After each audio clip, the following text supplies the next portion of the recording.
The sun had barely risen over the small town when Daniel wiped his hands on a greasy rag, finishing another car repair.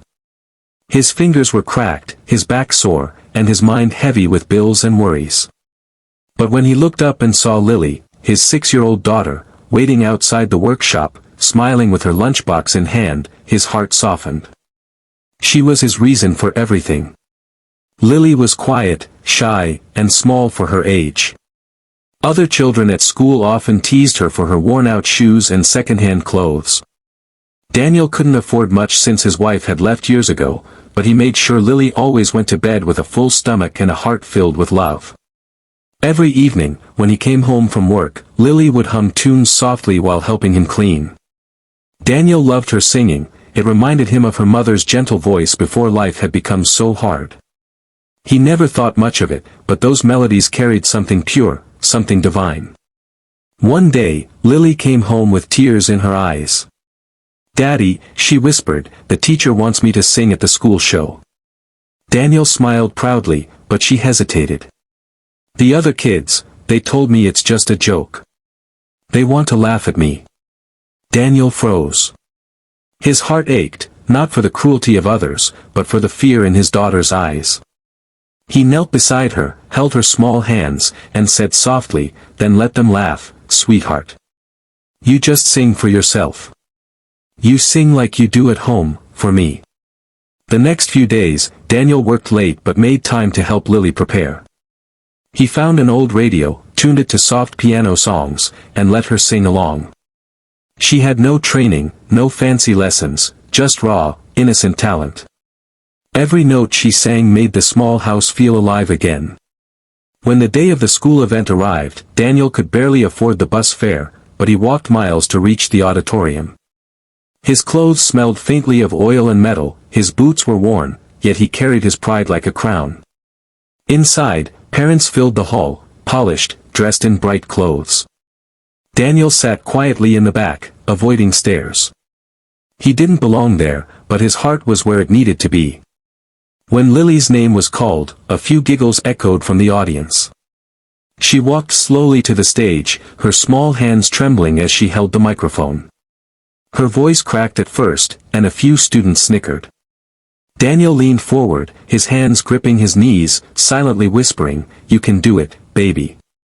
Then something shifted. Lily closed her eyes and took a deep breath. The music began, soft, slow, and hauntingly beautiful.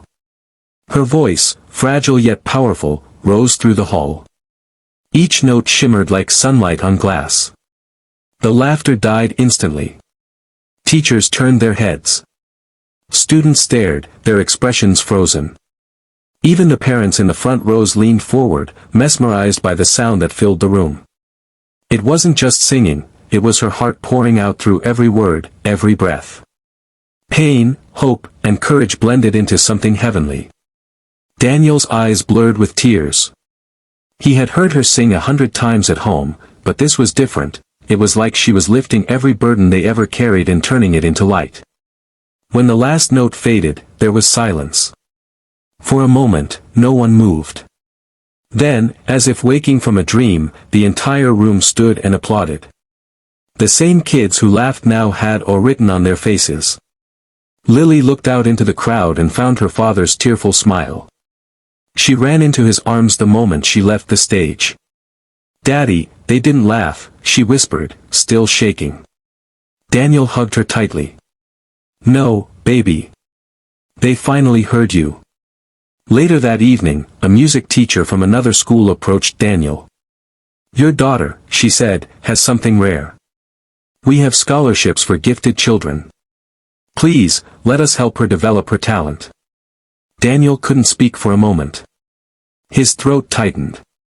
"She deserves it," he said finally, his voice trembling. Daniel was a single father who worked long hours fixing cars in a dusty garage on the edge of town. His hands were always rough, his face tired, but his eyes softened every time he looked at his little daughter, Lily. Lily was only 7, small and quiet, with a shy smile and a voice that could melt the coldest heart. But no one at school knew that. To them, she was just the poor girl with old clothes and worn-out shoes. Daniel did everything he could to give her a normal life, but money was always short. Still, every night before bed, Lily would sing softly while he listened, feeling that her songs washed away the weight of his day. One afternoon, Lily came home from school looking sad. She dropped her bag and whispered, "Dad, they want me to sing at the school event." Daniel smiled. "That's great news, sweetheart." Her eyes filled with tears. "No, Daddy. They're making fun of me. They said it's just a joke." Daniel's heart clenched. He hated seeing her hurt. He knelt and held her hands. "Then show them who you are. Don't sing for them, sing for yourself. Sing for me." For the next few evenings, they practiced together in their tiny living room. Daniel fixed an old radio, played soft tunes, and encouraged her with every note. "Close your eyes," he said. "Forget the world. Just sing." The day of the event came. Daniel took off early from work, still wearing his oil-stained jacket. He walked miles to reach the school hall, clutching a small bunch of wildflowers he picked on the way. Inside, laughter and chatter filled the air. Lily waited backstage, her hands trembling. She could hear the other kids whispering, giggling, mocking. When her name was called, she stepped into the spotlight. The microphone seemed too big for her small hands. Her voice cracked as she started, and a few laughs echoed. Daniel leaned forward, eyes wet, whispering, "You can do it, Lily." She closed her eyes, took a deep breath, and began again. This time, her voice flowed like magic, soft, pure, and full of soul. The entire hall fell silent. Even the students who mocked her were frozen in awe. Each note carried her heart. It was raw, honest, and beautiful beyond words. By the time she finished, tears filled many eyes. When she looked up, everyone was standing. Applause thundered across the room. Daniel couldn't hold back his tears.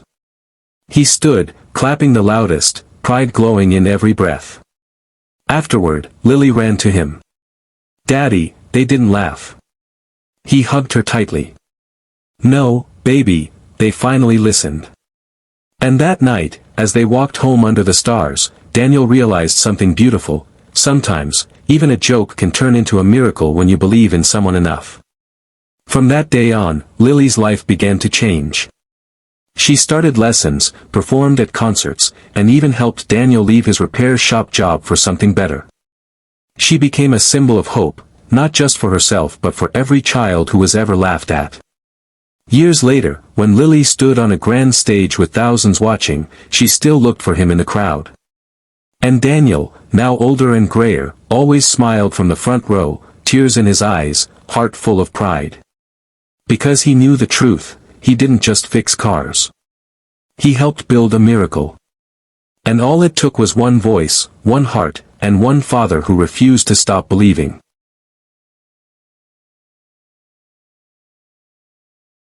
The next morning began with the sound of soft rain tapping on their old tin roof. The girl woke early, humming quietly as her father packed her lunch, a simple sandwich wrapped in paper. She didn't say much, but her eyes glowed with something new, quiet confidence. Her father watched her carefully, sensing the change. For the first time in months, her shoulders were not heavy with fear. She was calm, as if she had already faced her biggest storm. He smiled to himself, proud yet scared to hope too much. At school, the hallway buzzed with laughter. Whispers followed her again, but she didn't look down this time. Every cruel word slid off her like water. She held her song inside, guarding it like a secret flame. When the teacher announced the rehearsal, she walked onto the stage slowly. Her hands trembled slightly, but her chin stayed up. Her classmates giggled, remembering the last time she sang, a joke to them, a nightmare to her. The piano started, soft and hesitant. For a moment, her heart wanted to run. Then, her father's voice echoed in her mind, "Sing for yourself." She closed her eyes, and let her soul take over. The first notes were quiet, uncertain, like a whisper in the dark. But then her voice grew, strong, powerful, filled with a truth that no one could laugh at anymore. The hall fell completely silent. Teachers froze. Students stared. Even the pianist stopped playing halfway, lost in her tone. Every word carried pain, love, and courage, everything she and her father had lived through. When the song ended, there was a heartbeat of silence before the hall exploded into applause. The same classmates who mocked her now shouted her name, some even crying. Her father, standing at the back door of the hall, had arrived just in time to see her final notes. He didn't move, just stood there with his hands trembling, eyes wet, whispering, "You did it, my little one." Afterward, the principal approached her with tears in her eyes. "You have a gift," she said softly. "Would you like to perform at the city concert next month?" The girl could barely nod, stunned and shy. That night, they walked home together through the cool breeze. The father carried her school bag while she hummed the same melody, but now it was filled with joy. Under the dim streetlights, he looked at her and said, "You know, that song saved more than you. It saved me too." She smiled, reaching for his hand.